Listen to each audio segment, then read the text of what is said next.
Hello everybody, this is City Scrapper. I'm so glad that you could join me for this video today. Today I have a layout that I made for the Confessions of a Paper Addict, 20 days of Christmas and summer cut files, and today is day 19. The prompt for today for summer layouts is rainbow. So I chose this beautiful cut file that has a number of rainbows on it. The name of this cut file is the Sunny Days Background. And this cut file is available in the Confessions of a Paper Addict Etsy shop, and they're having a sale right now through the 20th, so you can get a 25% discount if you would like to pick out any cut files by the 20th. I didn't use a paper collection for this layout. I just kind of pieced things together from my scrap bin and my assorted papers. I have a pink dotted paper in the background, and then I put a little yellow bicycle paper, that blue paper, on top of that. And then in between, I have a very thin white border that's just a plain piece of smooth white cardstock. I backed the cut file with a number of papers that were in my scrap bin. So I just tried to pick out colors that I thought were the same intensity and went together. And then I wanted to pop up the whole cut file, so I'm backing it with some foam. In the beginning, I was piecing the foam together, but then later on, I felt that it was just taking too long, so I started tracing around the shapes onto the foam, so you could see at the top of the cut file, the pieces are solids rather than pieced together. And I think that even though that uses foam in a less efficient way, there's a lot of little pieces left over, I think that it's much quicker. So I switched over to that method, and then I put some ATG adhesive on the back of the whole cut file, and then I attach it down to the page. The photo that I'm using for this layout is of my older daughter. We were in Cape Cod several years ago, and we were just relaxing at our hotel. We spent a few hours relaxing by the pool, and I took this picture of her, so I thought that it would be perfect for a summer layout and perfect for this background.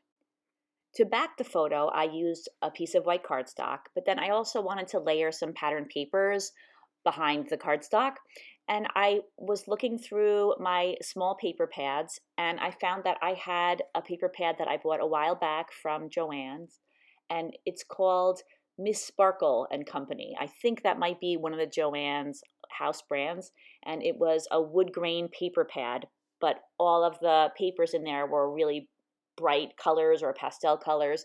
They weren't wood grain colors. So I picked out a purple and a blue paper, and then I used the pink dotted paper that I used in the background, and then I had some yellow paper that I had used to back some of the cut file.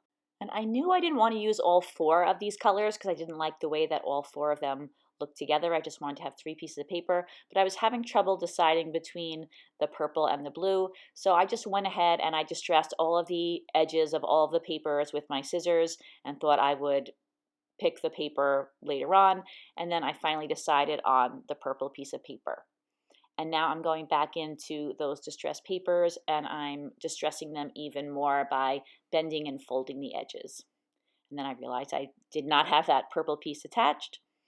And the placement of the photo was a little hard for me to decide on. I knew that I didn't want to cover up the rainbows, and my daughter is facing toward the left. I'm sorry, her body is facing toward the left, but her face is looking straight forward.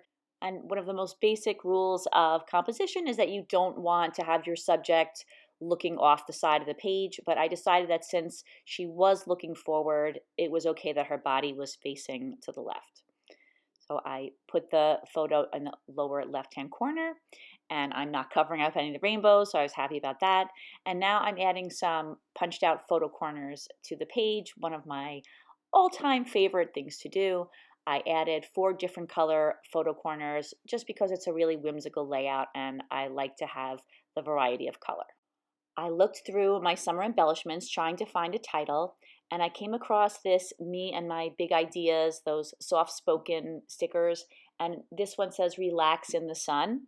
Now there were some colors in this title that weren't on the layout. There was a little bit of brown and a little bit of green, but I still felt that the overall look of the title went well with the layout. So I liked that title. I thought that's exactly what we were doing. We were relaxing in the sun. And then I came across a Dear Lizzy sticker sheet, and it seemed to be a summer themed sheet, and the colors on a lot of the stickers were perfect for this layout. So I added some hearts, and then there were also some dots, and I just kind of sprinkled those all around the layout in a couple of the open areas. And then I was thinking that it would look cool to add some pearls to the rainbows. So I looked through my stash and I found pearls that were close to at least the same color of each of those 5 colors that I used to back the rainbows. And I am just putting the pearls right on top of the pattern paper that I used to back the cut file. And I use the largest pearls for the largest rainbow, and then I had some medium-sized pearls for the medium-sized rainbow, and then of course some tiny pearls for that smallest rainbow. I don't show all the footage of me adding the pearls to the layout because it took a little bit of time, but after I added, I'm going to guess, the second color, I started to think it might be wise to add some glue behind the pearls because there are just so many pearls, and if even one comes out, I feel that it would be really noticeable, especially on the rainbows that had the largest pearls. So I did add some glue underneath the pearls. And then I was looking at the layout for a while, and I thought that I really wanted to add something to each of those hearts, but I didn't want to add the same pearls because I have them on the rainbows and I have them on the photo corners. So I decided to just take a plain white pearl and add a small pearl to the center of each of those hearts. And then I was thinking that the cloud on the bottom, it was just too large of an area not to add anything to it. So I found a sticker that says Happy Thoughts. It was the perfect color, and I added that along with a yellow heart sticker to the cloud. And I almost forgot to mention that when I backed the cut file, I used papers that I had textured with embossing folders. So you might see that in the pictures at the end, and that's how I did that. And then I had taken off these wooden buttons, but I decided to add them back in, and that completes the layout. Here are some close-ups of the layout. It's a little bit different for me. I feel like it has a different feel than a lot of the layouts that I've created, but I had a lot of fun making it. I really hope you enjoyed this video, and you can check out the videos of all the other scrapbookers who are also making layouts and videos for this event by looking in the description box. You can find links to their channels. I hope that everybody has a fantastic day. I will see you again soon. Take care, everybody. Bye-bye.